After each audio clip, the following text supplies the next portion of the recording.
Vamos a ver, como dicen en Alicante, después del palabrerío ibérico de Alex O'Doherty, vamos con palabras mayores, con la tertulia del café, sin café, aquí raramente café, y eso que me compro una cafetera. Somos más de té, David. Lo que es más grave, pero estamos siempre en la mejor compañía, hoy con Marta Nebot, Gabriel Sanz y Maribel Sánchez de Haro. ¿Cómo estáis? Buenas tardes. Hola, hola. Hola, hola. Bueno, pues vamos con el primer temita. Temazo. Sí, un temazo porque había mucha impaciencia porque se empezara a conocer el sumario del caso Leire. La UCO sitúa a Santos Cerdán y a Leire Díez al frente de las operaciones para proteger los intereses del Partido Socialista, del gobierno o de su presidente, entorpeciendo presuntamente causas judiciales que les afectaban. Bueno, esto es una catarata de información, cada día nuevos datos, más detalles de ese sumario, ¿no? En casa de Gaspar Zarrías han encontrado 20.000 euros. Se señala que el abogado de Cerdán pudo facilitar supuestamente documentos que formaban parte de causas judiciales que les afectaban. Y como muestra de la operativa se documenta, por ejemplo, que Leire Díez habría pedido al diputado Juan Fran Serrano que le ofreciera un trabajo a la mujer que estaba denunciando por un delito sexual a un fiscal, al fiscal Grinda, o que el PSOE habría enviado a la abogada de Koldo a sobornar a Carmen Pano para salvarle el culo a Ábalos y Koldo. Esto es todo un culebrón. Eso literal, a mí literalmente me cuesta ir siguiendo todo esto, todo lo que sucede. O sea, imagino que al ciudadano de a pie le cuesta mucho más. El juez Pedraz sitúa a Cerdán y a Leire Díez al frente de la organización. Gabriel, ¿cómo hay que valorar toda la información que vamos conociendo? Vosotros, tú y Marta, que estáis en esto, que os leéis las cosas bien. Tenéis cara de escépticos, ¿no? O de cansancio. No sé. Cansancio te lo confirmo, Marta. No, la verdad es que lo del sumario ha sido, no por esperado, menos sorprendente, porque cada titular que va saliendo, porque en estas horas vamos fabricando se titulares. Está conociendo ahora mismo. Sí, a las 9 de la noche habrá otros 15 titulares más. Sí. No sé, a mí me parece cada cual, pero me parece muy grave, Hombre, no es la quiche en el sentido de que no se utilizaron fuerzas policiales, nada menos que para entrar a secuestrar a Bárcenas, como se hizo en aquella ocasión, que me parece uno de los asuntos más graves, por no decir gravísimo, de la democracia. Pero esto es grave. Es muy grave porque se intentó boicotear o se intentó obstruir a la justicia, que es un delito. Presuntamente. Sí, claro. Siento tenerte que decir presuntamente, pero vale la pena decirlo, ¿eh? Presuntamente sí, vale la pena decirlo, pero evidentemente al señor Cerdán, a la señora Leire, les han incautado una serie de audios. Ha habido 39 reuniones, 22 de ellas en Ferraz. Sí. No son presuntas, son reuniones. Sí, pero no se sabe qué hicieron. O sea, prometían cosas, de allá que las hubieran hecho. Bueno, no, pero se gastaron una serie de dineros, por eso está imputada la gerente de Ana Fuentes, la gerente del PSOE, y porque está imputada Ana Fuentes y porque está imputado Cerdán, es muy probable, eso sí que es posible, no seguro, que vaya a ser imputada la sigla, el partido, como persona jurídica, te lo dicen todas las fuentes del ámbito jurídico. A mí me parece muy grave, insisto, independientemente de que no se utilizara la policía como fue la Kitchen, etcétera. Es muy grave que se intentara, como han contado los agentes de la UCO en una reunión con el DAO, pues que se pusieran de perfil y miraran para otro lado en el caso del hermano del presidente del gobierno. A mí la versión que se está dando en estos momentos de que esto se queda en Cerdán y esta persona extravagante, vamos a ser elegantes, que se llama Leire Díaz, pues se me queda coja porque dices, bueno, exactamente, si esto es así, ¿qué hacía Antonio Hernando, miembro del gabinete del presidente del gobierno, en una de las reuniones de las 39 que mantuvieron, ¿no? Leire Díaz hablaba del number one. Bueno, claro que hablaba del number one y evidentemente es que nada, Marta, casa y nada te hace pensar que esto acabará en Cerdán solo para su propio beneficio, en el sentido de que no le descubrieran sus corruptelas. Pero ¿qué hacían entonces investigando o haciendo seguimientos a la jueza Viedma, que estaba instruyendo el caso del hermano en Badajoz? ¿Qué tiene que ver Cerdán con el caso del hermano del presidente? A ver, mirar, yo de todos los casos que hay ahora mismo contra gente del Partido Socialista, ya he dicho en más de una ocasión que creo que los tiempos y que determinadas investigaciones son más prospectivas que otra cosa y que además se han abierto casos y causas que en el Partido Popular no se han abierto por cosas parecidas. En fin, de esto podríamos hablar largo y tendido, pero no es el momento. A donde voy es a que sobre el caso Leire Díez es sobre el que yo he tenido más dudas todo el tiempo. ¿vale? En el que creo que sí que puede haber base delictiva de algo en un primer momento. Ahora bien, esta mujer prometió muchas cosas y no hizo ninguna. De momento no hay pruebas de que consiguiera ninguna influencia a favor de ningún reo, que consiguiera ningún trato de favor, que consiguiera nada de lo que iba prometiendo. Entonces cabe la posibilidad de que fuera una pequeña Nicolasa y cabe la posibilidad además de que estuviera trabajando para Santos Cerdá y solo para Santos Cerdá, que hay que recordar que tiene causas muy graves abiertas y que ahora mismo es un hombre que digamos que tiene en un albis todo lo que ha hecho, o por lo menos para mí, y creo que para el resto de los mortales. Entonces, dicho esto, hay otra cosa fundamental que quiero reseñar. Este caso lo estamos viendo en dos tiempos. Este caso lo llevaba el juez Arturo Zamarriego. Y el señor Arturo Zamarriego, de repente, hace 2 fines de semana supimos, yo no lo sabía, la información trascendió de repente, ve cómo el juez Santiago Pedraz se lleva parte de la causa alegando cosas muy raras. Se agarra a una posible... Bueno, en el Código Penal es un delito menor que en otras causas no se ha entendido nunca que eso pase a un tribunal superior y que se haga de esta manera. Entonces, lo que para Arturo Zamarriego no daba para esta escenificación pública de la investigación, con la UCO entrando en Ferraz, con todo este tipo de cosas, porque el hombre estaba investigando, pero no pensó que tuviera que hacerse de esta manera, ni en estos tiempos, ni con esta escenificación, quiero decir, ahora sí se está haciendo. Entonces, yo lo lamento, pero una vez más veo tiempos acelerados, veo determinadas escenificaciones, veo efectivamente un sumario que ahora se abre en el cual están todas estas cosas que comentaba Gabriel, pero también están miembros de la UCO llamando a Leire Díez fantoche, alguien a quien no se creía nadie, hablando también de cómo se paró una investigación de las filtraciones de la UCO, que estaba en marcha, y que en base a una petición de un juez se paran de raíz porque el juez dijo eso no se investiga, y esto también habrá que investigarlo. Quiero decir, esto es complejísimo, muy largo, y los tiempos, bueno, son, ¿cómo llamarlo? No lo quiero llamar sospechoso. ¿Cómo lo ponemos? ¿Qué adjetivo le pongo para un cambio de juez como el que estoy contando y para una investigación en 2 tiempos como hemos visto? O sea, ya habíamos aparcado a Leire Díez, ya sabíamos que había prometido un montón de cosas y se suponía que la justicia estaba investigando qué había cumplido de verdad y qué no. De repente hay un resurgimiento del caso muy espectacular con todo esto. Ya. Bueno, pues efectivamente hasta que no se resuelva, que igual es dentro de 10 años, no tendremos conclusiones finales. De momento tenemos que, sacar conclusiones sobre los indicios, la investigación y lo que tenemos sobre la mesa por segunda vez de este caso. Maribel, el PSOE, ¿por qué no se querella? Si es el personaje que estamos diciendo, ¿por qué el PSOE no se querella con Leire Díez? Es la pregunta del millón, sobre todo porque la Fiscalía dice aquí cosas como que, estoy leyendo del diario.es, la Fiscalía dice que el PSOE puso su, comillas, infraestructura logística y financiera al servicio de las maniobras de Santos Cerdán y Leire Díez. Es decir, el PSOE ha gastado decenas de miles de euros, decenas de miles de euros, algunos cientos de miles de euros en esta historia. Yo no quiero negar, Marta, que esta señora, he dicho antes que es extravagante, que es un personaje que se da muy bien para digamos, ridiculizarla, pero alguien le puso oídos. Y cuando digo alguien no me refiero solo a Santos Cerdán. Es decir, el propio juez Pedraz dice en su auto de procesamiento de todos ellos, incluida la gerente, que todo esto arranca después de la famosa carta del presidente del gobierno y de los intentos de aquí hay que hacer algo. ¿Vale? Y esta señora empieza a operar a partir del verano del 24. Si recordáis, en septiembre del 24 salió una información extrañísima que a todos nos pareció, dice, una cloaca del PSOE, que todos no sabíamos lo que era, investiga a periodistas, y salió allí José Antonio Zarzalejos, Antonio García Ferreras y otra serie de ellos. Y estaba ilustrada esa información con una foto de Leire Díez entrando en Ferraz. Claro, yo me pregunto, si tú eres secretario general del PSOE, estoy hablando del presidente del gobierno, Pedro Sánchez. ¿No le preguntas a la mañana siguiente cuando lees esto, le preguntas a Santos Cerdán, oye, ¿de qué va esta historia? Yeah. Y sobre todo, ¿le nombras secretario de organización en el comité, en el Congreso Federal de Sevilla? Sí, otra vez la sospecha sobre Santos Cerdán. Esta conversación la hemos tenido muchas veces y la vamos a tener muchas más. Una cosa que quería comentaros es el movimiento de Pedro Sánchez, que en el Círculo de Economía en Barcelona ha anunciado que activa los presupuestos de 2027 para intentar rehacer la mayoría de la investidura. Esto ¿Esto qué significa? ¿Qué os parece? Yo creo que va a intentarlo, lo llevan intentando 4 años, no les ha salido. A mí me hubiera gustado que hubiera dicho: quiero registrar los presupuestos en el Congreso, que no es lo mismo que quiero presentarlos, porque presentarlo tú lo puedes presentar en una rueda de prensa, pero no es lo mismo registrarlo en el Congreso con el ministro de Hacienda, Arcadi España, allí con su pendrive y su foto que hacen todos los ministros en septiembre y tal.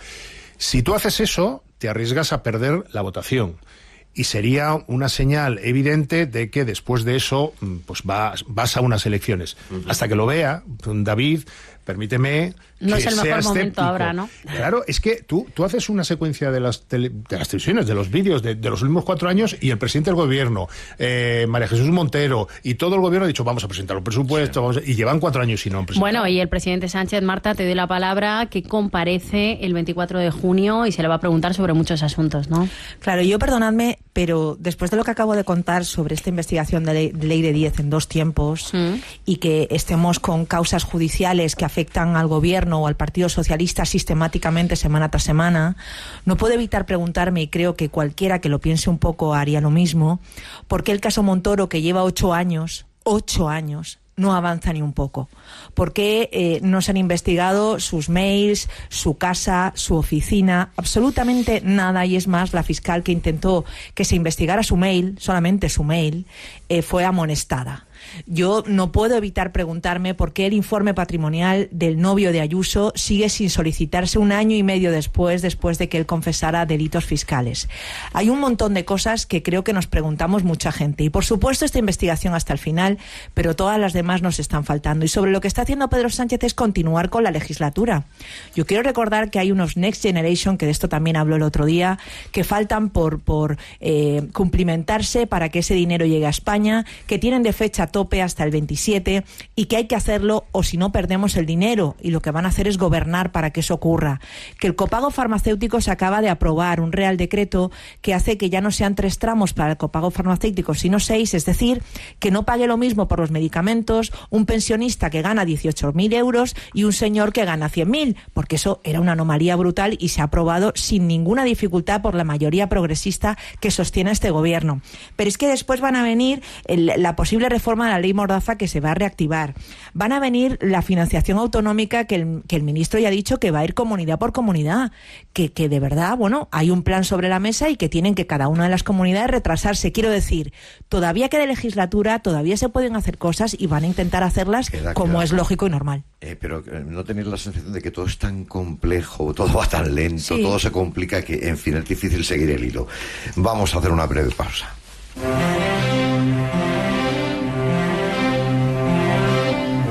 Y hablamos ahora de lo calladitas que han tenido las negociaciones, eso parece, pero por fin hay acuerdo de gobierno en Castilla y León entre PP y Vox, incluyendo la llamativa prioridad nacional. Gabriel y luego Marta.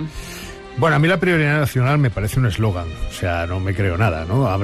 Mañueco ha puesto el añadido de arraigo, que eso es algo que otras comunidades autónomas, incluida la vasca, en la época de Patxi López del gobierno vasco también se hizo. A mí no me gusta particularmente esto del arraigo tiene sentido, pero lo de la prioridad nacional, como dejando de lado a la gente que ha venido a vivir, a trabajar, a convivir y a aportar también a la economía española, no me gusta. Creo que es un peaje que está pagando el Partido Popular. Creo que tiene poco precio, y lo voy a decir por qué. Porque las encuestas al PP, a Vox y una parte de voto del PSOE, las últimas encuestas, creo que el CIS también lo recoge en el último barómetro, le gusta esta historia de la prioridad nacional, que digo, es un eslogan, porque no se puede aplicar más allá de decir, usted tiene que estar 5 años empadronado en el municipio para que tenga accesos a una vivienda social, en fin, esta es la película. Y luego está la asunción que haga Mañueco, en este caso el presidente de Castilla y León, o no, de determinados postulados en tema de la inmigración y del tema del LGTBI, de lo que es la formación. Bueno, Marta, no sé si puede pasar lo mismo en Andalucía o no. Pues ya veremos. Yo quiero recordar que el señor Mañueco fue el primero que dejó entrar a ultraderecha en un gobierno autonómico de toda Europa. en 2022. O sea que no es nuevo en esto. Y acordaos ya los episodios dantescos que vivimos y que, bueno, terminaron porque Vox decidió salir de los gobiernos autonómicos, no porque el Partido Popular rompiera con ellos. Y hablo de episodios como pretender que las mujeres que iban a abortar tuvieran que escuchar el latido fetal por narices. O sea, realmente, bueno, Vox en los gobiernos hace estas cosas, ¿no? Entonces ahora vemos cómo en este acuerdo, que efectivamente es más largo, tiene más papeles, el Partido Popular ha cedido en todo. Y fijaos que en esta ocasión Mañueco es el que más votos, más escaños saca a Vox que en otras comunidades, ¿no? Bueno, pues a pesar de esto, les va a dar la prioridad nacional, la vicepresidencia, agricultura y pesca, caza, medio ambiente, el tema de la migración, porque les da lo de la desregulación, que eso ya el nombre es llamativo. Les da familias, les da ayudas sociales, porque es verdad que la prioridad nacional dicha así suena a nada, pero en manos de Vox las ayudas sociales, teniendo en cuenta esta cosa de la prioridad nacional, pues hombre, a mí me parece que es peligroso cuanto menos. Ha tenido la precaución el señor Mañueco de quedarse con la gestión de los incendios, menos mal, pero es lo único que no ha cedido a todas las imposiciones de Vox. Entonces, bueno, este es el plantel, este es el panorama, ya veremos luego la ejecución efectivamente en qué se traduce, pero de momento el Partido Popular les ha puesto la alfombra roja. 10 segundos, bueno, que tenemos que cambiar de tema. En el fondo es lo que han votado los castellano-leoneses, nos guste o no. Lo de la desregulación... Doble de escaños el PP. Lo de la desregulación me suena igual que la prioridad nacional. Hay consejerías de regulación en todos los gobiernos de PP-Vox que al final dicen, bueno, esto de desregulación que es un eslogan. Es decir, somos más liberales, me refiero en términos económicos, que el resto. Bueno, vamos a ver cómo se sustancia eso, porque como bien ha recordado Marta, en el anterior gobierno PP-Vox de coalición acabó aquello como el Rosario Aurora, hablo de Castilla y León, con el tema del latido fetal y las ecografías 4D que hasta el Colegio de Abogados de Valladolid, de Castilla y León, lo desautorizó. Oye, bueno, vamos a hablar de tal y como están las cosas en este país. Hay alguna buena noticia, ¿no? Sí, hay una buena noticia buenísima. La OCDE ha elevado el crecimiento de España para este año 1/10 hasta el 2,2%. Es la única gran economía del euro que sigue al alza y que será resiliente a pesar de la guerra en Irán, ¿no? Es muy fuerte. Sí, casi triplica, ¿no? Al de la zona euro, está muy por encima, Marta, de Alemania, Francia e Italia. ¿Cómo lo veis? Bueno, pues que estos datos son los que hacen tan llamativo que algunos digan que la estabilidad política es una cosa que de verdad hay que convocar elecciones ipso facto porque este país se va a hacer puñetas, y resulta que la economía funciona muy bien, los datos de empleo son los mejores de los últimos años, este país funciona, lo dicen los números de aquí, lo dicen los números de Europa, lo dice cualquiera que mire a su alrededor. Yo es verdad que entre la macro y la micro hay una distancia, es verdad que la inflación es la inflación y todo eso nos afecta a todos, y el problema de la vivienda no lo voy a negar en ningún momento. Pero dicho esto, de ahí a que este país requiera unas elecciones ipso facto porque quien viene va a hacer un plan económico que lo va a cambiar todo, pues ya lo dudo, porque teniendo en cuenta los resultados tan efectivos de esta manera de llevar la economía, no creo que vaya a cambiar. Ayer los datos del paro eran buenos también. Bueno, yo creo que requiere unas elecciones ipso facto, Marta, no solo por los escándalos que estamos conociendo, no solo por la imputación del expresidente Zapatero, no solo por lo que hemos conocido de Leire, sino porque, insisto, como os he dicho al inicio del programa, llevamos 4 años sin presupuestos. Tenemos unos presupuestos que vienen de 2022.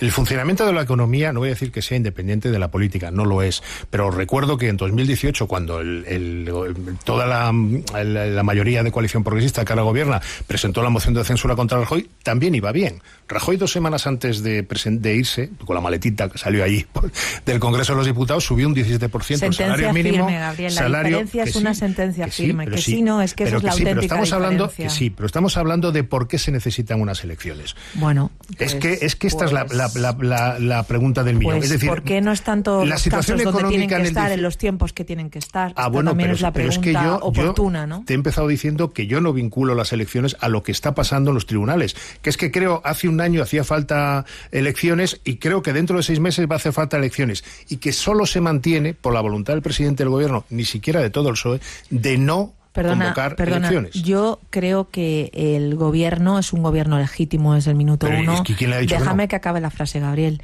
y que no sabemos qué mayoría en este país quiere de verdad que se convoquen elecciones o no. Yo os animo de verdad a conseguir una encuesta razonable, razonada y general, tanto como para que nos la podamos creer del todo, porque lo que se dice en las encuestas tampoco corresponde muchas veces con lo que la gente realmente piensa, y vamos a dejar de interpretar lo que España piensa o no por lo que nosotros creemos. Vamos a ver, Marta, qué interpreta la gente en la calle. Venga. ¿O qué crees? Si la gente en la calle nota que la economía española va bien, como reflejan los datos. Tony Cano, buenas tardes. ¿Qué te dicen? Buenas tardes. Pues vamos a ver por aquí. Hola, muy buenas tardes, ¿cómo estamos? Buenas tardes, bien. ¿Usted cómo percibe la economía española? ¿Cree que va bien? Sí, creo que sí. Va muy bien, sí. La OCDE ha mejorado incluso la previsión de crecimiento a nuestra economía. Bueno, yo creo que era una previsión que ya el gobierno ya tenía y que la evolución en este segundo trimestre es buena, pendiente del tercer trimestre, claro. Bueno, y cuando miramos a los alemanes ahora, que somos motor de Europa, que tenemos esta economía fuerte, ¿qué podemos pensar? Que España está siendo el motor de Europa de estas grandes economías. Bueno, yo creo que como país hemos avanzado, pero no podemos estar diciendo que hemos avanzado, pero quedarnos estancados, sino tenemos que evolucionar más en la economía productiva y en el desarrollo y en la igualdad y en la mejora de la sociedad. Pues hay que seguir trabajando para que la macroeconomía llegue a todas partes, se convierta en economía real y no ser triunfalistas. Exacto. Hay que trabajar para que el país se desarrolle y llegue a las clases menos desfavorecidas y solucione los problemas endémicos que tiene este país, como puede ser vivienda en estos momentos, sanidad, la enseñanza, etcétera. El país evolucionará si eso evoluciona y la renta per cápita mejora a nivel general. Muchísimas gracias. Pues toca eso, toca seguir trabajando y parece ser que la percibimos así desde la calle. Gracias, Tony, gracias. Qué interesante. A vosotros. Oye, es inevitable hablar, os tenemos que preguntar. Faltan 3 días para que llegue el Papa a España y ¿cómo veis la repercusión? ¿Cómo veis el ambiente? ¿Qué os parece la llegada del Papa? Bueno, está todo colapsado en Madrid. Esa parte... Tenemos un agobio que, en fin... Eso ya lo he dicho yo al principio, o sea, los atajos ya no son más que insufribles. ¿Qué nos parece? Pues mira, que no vamos a poder coger el coche, lo cual, bueno, tiene sentido porque si viene el presidente de Estados Unidos pasaría lo mismo. Quiere decir que eso tampoco es novedad. Y en Barcelona igual, y en Canarias, ¿no? Bueno, pues es una visita histórica, interesante. El anterior pontífice no pisó tierra española, no sé muy bien por qué, después de 5 o 6 años que estuvo en el pontificado, pero bueno, parece que León XIV quiere venir y además no va a venir a un sitio solo, o sea, no se va a dedicar solo a Madrid ni a Barcelona, va a estar también en Canarias, que es epicentro de la inmigración y de las pateras. Sospecho que va a hacer discursos que no a todo el mundo le va a gustar. Sí. Incómodos, pero probablemente necesarios. Sí, Marta. Es muy complicado porque... Claro, este estado saconfesional y las asociaciones laicas y demás, pues se plantean quién costea el viaje, cómo se paga, y es verdad que hay mucho fondo público que va a pagar este viaje, que se van a poner colegios públicos al servicio de los feligreses, que se va a hacer todo un esfuerzo de Estado por esta visita, y eso es algo, pues que yo entiendo que se cuestione, ¿no? Se cifraba en 25 millones. Claro, también es verdad que la propia Conferencia Episcopal dice, ¿y cuántos turistas y cuánto dinero también va a suponer para las autonomías? Y yo esto, me parece que también hay que ponerlo en valor, ¿no? Pero sobre todo, más allá de las diferentes críticas que se hagan a este viaje por esos motivos sobre todo, y el debate político sobre la laicidad o no del Estado, yo lamento que ya se esté anunciando que el Papa no va a tener ningún tipo de encuentro con las víctimas de abusos de la Iglesia. Ya. Que lo han pedido, viaje, que lo han pedido por activa y por pasiva, y que me parece que ahora que se ha llegado a un acuerdo para finalmente, de alguna manera, soslayar o tratar de ayudar a estas víctimas que lo van a ser de por vida, y que se está llegando a acuerdos económicos y que parece que esto avanza, que el Papa no se involucre en esto. Pues nada, hasta aquí hemos llegado. No nos queda tiempo para más. Lo siento, Tony Cano, no sé si estabas esperando que conectáramos contigo, pero no nos queda tiempo. Hoy ha sido un día intenso aquí, Tony. Ha sido un día raro, se nos ha cortado la cosa. Lo siento. Bueno, vamos a enseguida, después del boletín informativo, vamos a hablar un poquito más del Papa, porque el papamóvil que va a usar el Papa aquí desde la Santa Sede es de una empresa española de Burgos y les vamos a contar hablar con ellos. cómo es ese vehículo. Claro. Gracias, Gabriel. Gracias, Un abrazo. Marta. Gracias. Un abrazo, Maribel. amigos.